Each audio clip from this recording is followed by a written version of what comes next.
What's up, guys? Welcome back to the channel. If you're new around here, my name's Uncle Reddit, and this is r/pro revenge. Okay, I did it. I got set up so that I can record on the road while we're camping. I know some of you guys told me don't bother, take time with my family, and I will, but I'll also have downtime when, I get to do something I want to do, and maybe even do it in the great outdoors. So we'll see where I can set up, but I definitely have the equipment covered, so we'll go from there. All right, let's get into it. Don't want me to work my notice? Okay, I won't work during my notice. I was working in an organization that was super toxic, so much so that we were a revolving door. Most employees stayed only a few months. To counter this, our management put in a 3-month notice into everyone's contract, including the existing employees.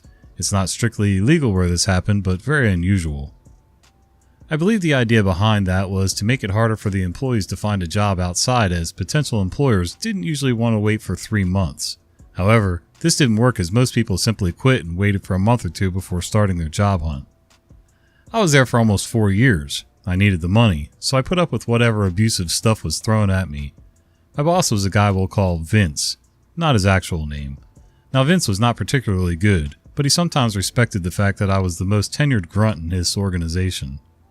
Do note that after about 2 years, I was doing a lot of additional work in addition to my official responsibilities, primarily because I was the only one who knew how to do those. Everyone else had already left. This will become important later. Enter Rajesh. Something like that. Also not actual name. Rajesh was poached from a somewhat infamous company and was literally flown in from a different continent. He was brought in to strategically improve our division. This was quite strange given that our division generated most profits. Within months, Rajesh made the environment even more toxic. He pulled Vince's team under him and got Vince fired, and he actively encouraged us grunts to spy on each other. Rajesh also had it out for me from day one. Until today, I don't know why. He started making my life much harder than the others. This culminated in him taking me aside and telling me that I wasn't pulling my weight. Now at this point, I was doing quite well in the organization. Plus, I've been doing a lot of additional work critical to our business since only I knew certain systems and processes. See high attrition above. So I was quite angry. I started looking out. I wasn't still brave enough to quit and start looking. Fortunately, I was able to find a job that was willing to wait the 3 months. So it was my turn to take Rajesh aside and tell him I quit. Boy, Rajesh was peeved.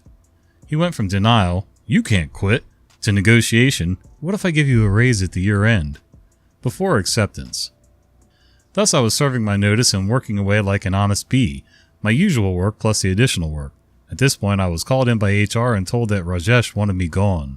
The insane part was that they wanted me to pay the company for the 2.5 months shortfall in notice. I obviously refused, then went back and checked the contract. Turns out that a notice of less than 3 months could only happen through mutual consent, and the initiating party, company if they wanted me gone sooner, or me if I wanted to leave earlier, had to compensate the other party for the shortfall. The next day, I stopped doing almost all of my work. I logged in and logged out my hours and did jack shit. I stopped doing any additional work I've been doing and started taking it really slow on my primary job responsibilities. Since no one else understood the details of what I did, I knew it would be very hard for Rajesh or HR to prove that I was doing any of this on purpose. Then I sat back with my popcorn. Soon there was a complete meltdown all around. Rajesh would pull me into meetings and scream and try to bully me, and I would say nothing but smirk to his face.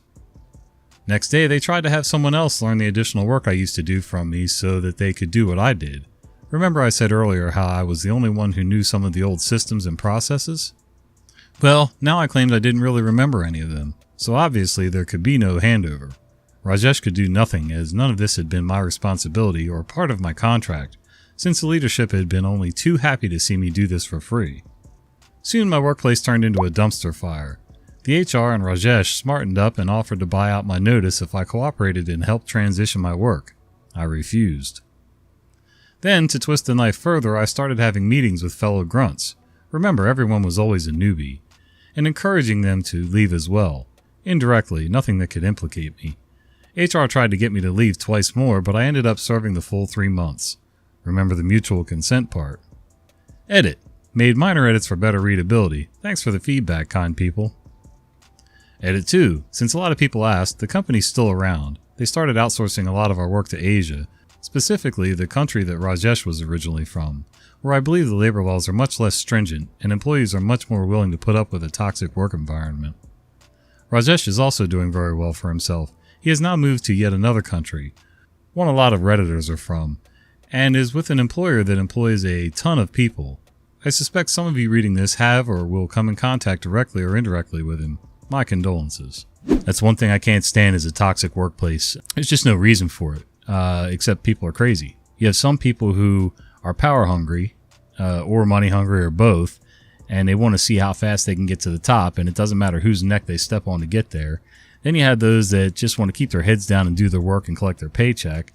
Then you have others that are trying to do right by the company and maybe even go above and beyond, which isn't doing right by the company. That's actually extra, like they said. And then you have the sneaky people who really don't care if they move up, down, lateral, whatever, or even keep their job. They just want to stir up trouble, and are usually pretty good at it because they just don't care. You know, the first and the last one of those really does make for a toxic workplace, especially when people really don't pay attention to anything but their own bottom line. Everything else, who cares?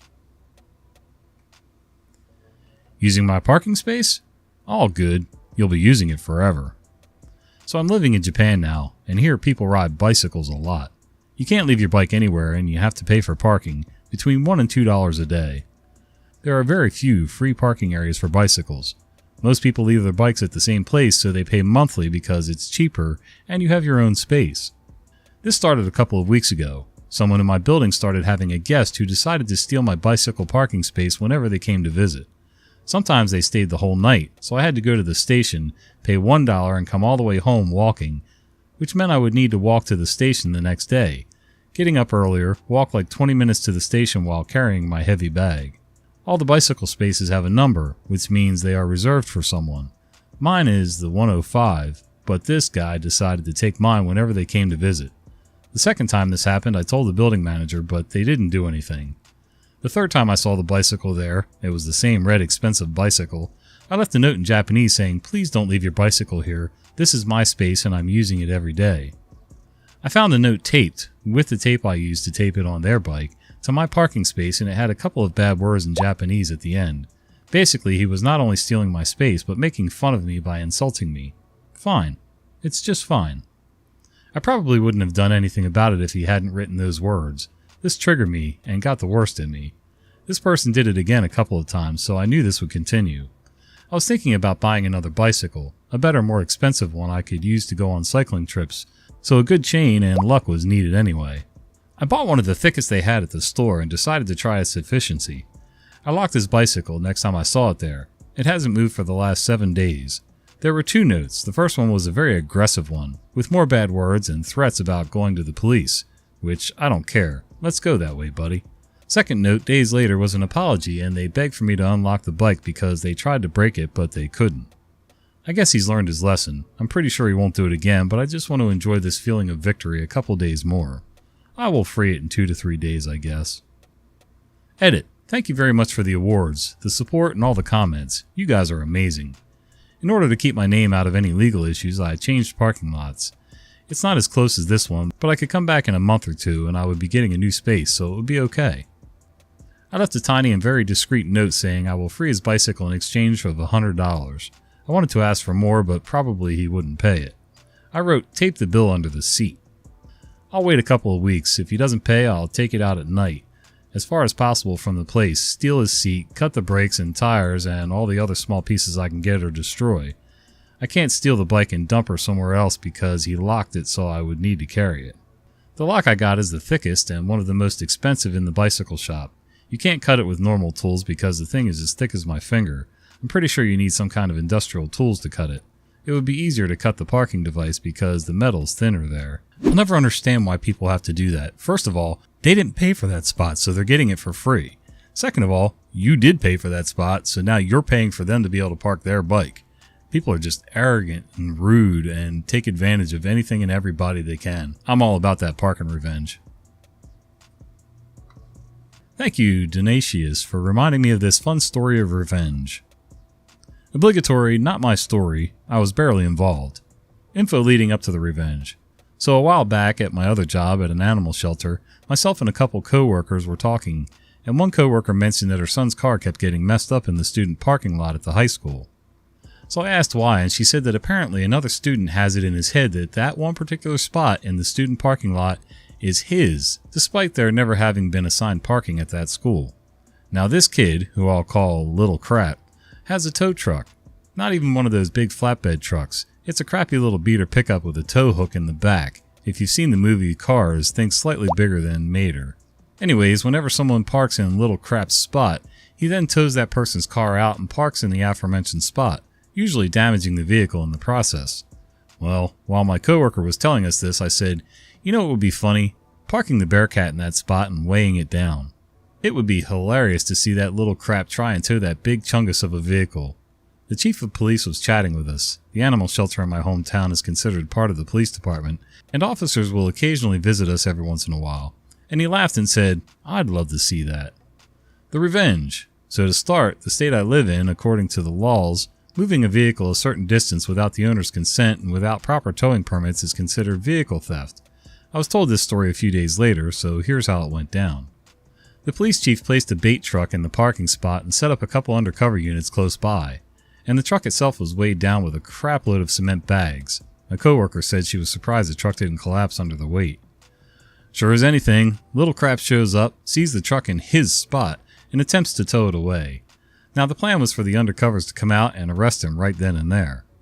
What happened was that Little Crap did a burnout trying to move the truck.